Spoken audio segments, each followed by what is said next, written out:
அறிவியல் ஆன்மீகத்தினுடைய 9வது பகுதி.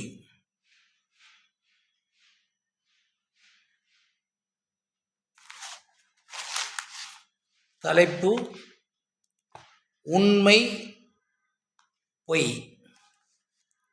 ஒன்றை உண்மை என்றோ பொய் என்றோ சொல்வதற்கு யாருக்கும் முன்னுரிமை வழங்கப்படவில்லை. அவரவர்களின் அறிவின் அடிப்படையை வைத்துத்தான் ஒன்றை பற்றி கருத்து பெயர்க்கிறார்கள் அல்லது கணிக்கிறார்கள். அவ்வறிவின் அடிப்படைக்கும் ஒன்றினுடைய இறுதி உண்மைத்தன்மைக்கும் எவ்விதமான தொடர்பும் இல்லை என்பதை தொடர்ந்து தேடலில் இருப்பவர்கள்தான் உணர முடியும்.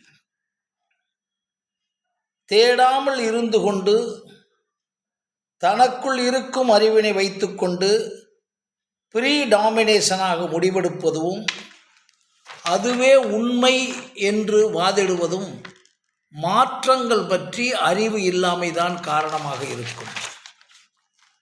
தலைப்பு மாற்றமே நிரந்தரம்.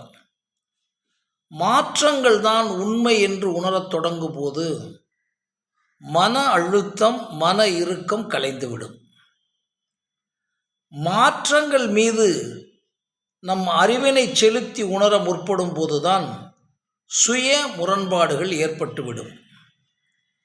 ஏனென்றால் மாற்றம் என்பது கூட்டு எண்ணங்களினால் ஏற்பட்ட கூட்டு செயல்களின் விளைவாகும். அக்கூட்டு எண்ணங்களும் கூட்டு செயல்களும் எப்படி எங்கிருந்து எழும்பி அதன் பிறகு செயல்பட்டு அதற்குரிய இரசாயன மாற்றத்தின் விளைவுகள் என்பதை யாரும் முன்கூட்டியே எளிமையாக கணித்துவிட முடியாது. ஆனால் அதையும் பல கோடிகளில் ஒருவர் கணிக்கிறார் என்பதையும் நடைமுறை உண்மையாக உள்ளது. மாற்றங்களின் மையத்தினை உணர்ந்து வாழ்வதற்கு யார்தான் முனைந்து வருகிறார்கள்?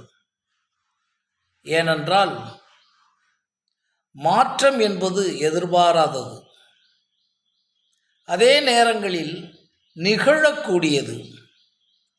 எது எப்படி நிகழும் என்று மட்டும் உறுதியாக கூற முடியாது.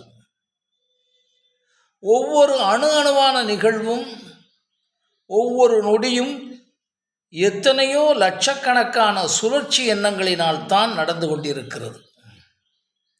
ஏதோ தனியாக அமைவதாக கூறுவது பழைய வரலாறு, அதுவும் முழுவதுமான பொய்யன்று. ஆனால் ஒரு தனி மனிதனின் எண்ணமோ செயலோ ஒரு மாற்றத்தின் விளைவிற்கு காரணம் என்று உடனே முடிவிற்கு வந்துவிடக்கூடாது. ஒன்றை சார்ந்து இன்னொன்று மட்டுமோ அல்லது இன்னும் பலவோ இருக்கின்றன. இப்பிரபஞ்சத்தின் அனைத்தும் நமக்கு தெரிந்தோ தெரியாமலோ தொடர்போடு இருக்கின்றன. அது புறத்தொடர்பாகவும் இருக்கின்றன, அகத்தொடர்பாகவும் இருக்கும். சில தொடர்புகள் வெளிப்படையாக தெரியும், சில தொடர்புகள் வெளிப்படையாக தெரிந்தாலும் எல்லோரும் கண்டுணர முடியாது. உதாரணமாக, ஒரு மனிதன் கருவில் உருவாகிறான் என்றால் சாதாரணமாக நமக்கு இருக்கும் அறிவையும் பயத்தையும் பாதுகாப்பையும் பொருளையும் சூழலையும் வைத்து அவனை பற்றி ஒரு சிறு கணக்கு போட்டு விடுவோம். அப்படிப்பட்ட சிறு சிறு கணக்குகள் தான் இன்றைக்கு ஜோதிடம் என்ற பெயரில் பல முறைகளில் விளங்கி கொண்டிருக்கிறது. அப்படிப்பட்ட கணக்கில் இருந்து 100% வெளிவருவதுதான் உண்மையான விழிப்புணர்வாகும். ஒரு பட்டாம்பூச்சியின் அசைவிற்கு கூட இப்பிரபஞ்சத்தின் ஏதாவது மூலையில் தொடர்போ மூலமோ இருக்கும் என்பதை கயாஸ் தியரி விளக்குகிறது. ஆனால் அப்படிப்பட்ட ஒன்றை காரணமின்றி காரியமில்லை என்றும் காரியமின்றி காரணமில்லை என்றும் நமது முன்னோர்கள் கூறியிருப்பது நமக்கு கொடுக்கப்பட்ட சொத்தாகும். இச்சொத்தினை மூலமாக வைத்துக்கொண்டு ஒவ்வொரு உயிரினத்தின் மரம், செடி, கொடி, மிருகங்கள், பறவைகள் ஆகியவைகளின் இயக்கத்தினையும் இயற்கையின் இயக்கத்தினையும் ஏற்கனவே உலகம் முழுவதும் பரவியிருக்கும் எண்ணங்களின் சுழற்சியையும் ஒன்றிணைத்து உணர்வதை எண்ணங்கள் அனைத்தையும் ஒடுக்கும் ஒரு சுதந்திரனால் தான் முடியும். இதை அடைவதற்கு பழைய ஆன்மீக முறைகள் பயன்படலாம். ஆனால் அதற்கெல்லாம் இன்றைக்கு சூழல் இல்லை. ஒரு மனிதன் என்பவனை அவன் மட்டும்தான் என்று இன்றைய அசுர உலகம் கணக்கிட்டு விடுகிறது. ஆனால் அவன் ஒருவன் அல்ல, அவனும் இப்பிரபஞ்சமும் ஒன்றுதான். இப்பிரபஞ்சம் மட்டுமல்ல, உலகில் உள்ள அனைத்தும் அவன்தான். உலகம் அனைத்தும் அவன்தான் என்பது போல அவனேதான் இவ்வுலகம் அனைத்துமாகும். ஆனால் மனிதனுடைய எண்ணங்களினால், நேர்மறை எதிர்மறை எண்ணங்களினால் அவனுடைய மூலமும் அவனுக்கு தெரியவில்லை, அவனுடைய முடிவும் அவனுக்கு தெரியவில்லை. இந்த நிலையை தொடர்ந்து உணரும்போதுதான் எல்லாம் ஒன்றெனவும் தானும் உலகமும் வேறல்ல என்ற நிலை ஏற்பட்டு சூனிய நிலைக்கு போய் பிரபஞ்ச சக்தியோடு இணைந்து விடுவோம். பிரபஞ்ச சக்தி இயக்கத்தோடு இணையும் போது மூளையிலிருந்து அத்தனை எண்ணங்களும் ஒடுங்கி நசுங்கி மனோநாசம் ஆகி பிறவி பயன் கிடைக்கும். தலைப்பு: எல்லாமே தானாகவே. எல்லாமே தானாகவே நடக்கின்றன என்றும், எல்லாம் எண்ணங்களினாலும் முயற்சிகளினாலும் நடக்கின்றன என்றும், எல்லாமே அறிவினால் மட்டுமே நடக்கின என்றும் ஒவ்வொருவர் அனுபவத்தினை வைத்து முடிவு செய்து விடுகின்றனர். நடந்தன என சொல்லப்படும் ஒன்றின் மூலம் வேறு விதமாக இருக்கும். நடந்தவைகளின் செயலாக்கங்கள் வேறு விதமாக இருக்கும். ஏனென்றால் நடந்தவைகள் பல மாற்றங்களின் பின்னணிக்கு பிறகே நடந்து இருக்கின்றன. இன்னும் பல மாற்றங்களை சந்திக்க இருக்கின்றன. இப்படி சிந்திக்கும் போது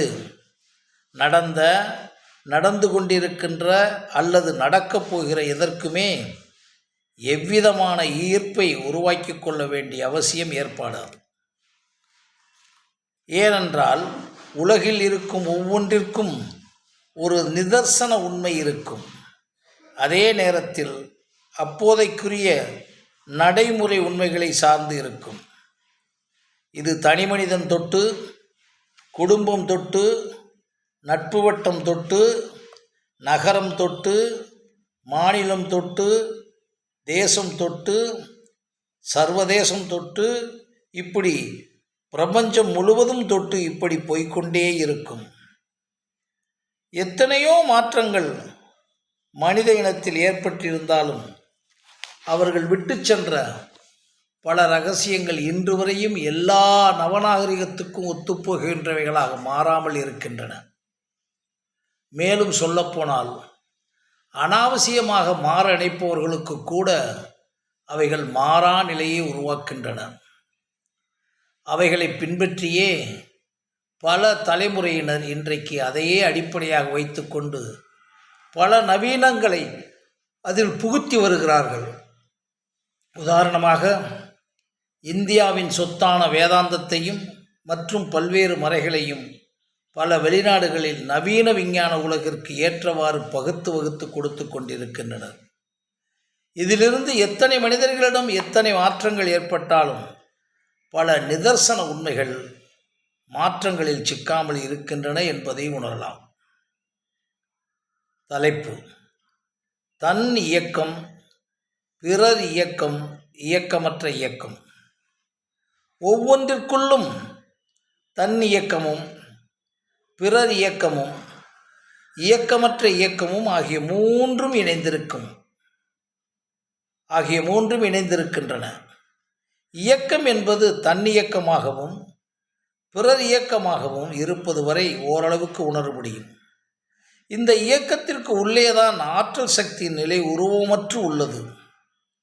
மூன்று நிலைகளிலுமே ஒவ்வொன்றும் இயங்கிக் கொண்டிருக்கின்றன. தன்னுடைய இயக்கத்தை கூட துல்லியமாக கண்டுபிடிக்க முடியாமல் இருப்பதற்கு காரணம் அவனுடைய எண்ண பின்னல்கள் தான். அவனுடைய தன்னியக்கத்தை உணரும் நிலைக்குள் வந்தால்தான் அவனை பற்றிய பிறர் இயக்கத்தினை உணர முடியும்.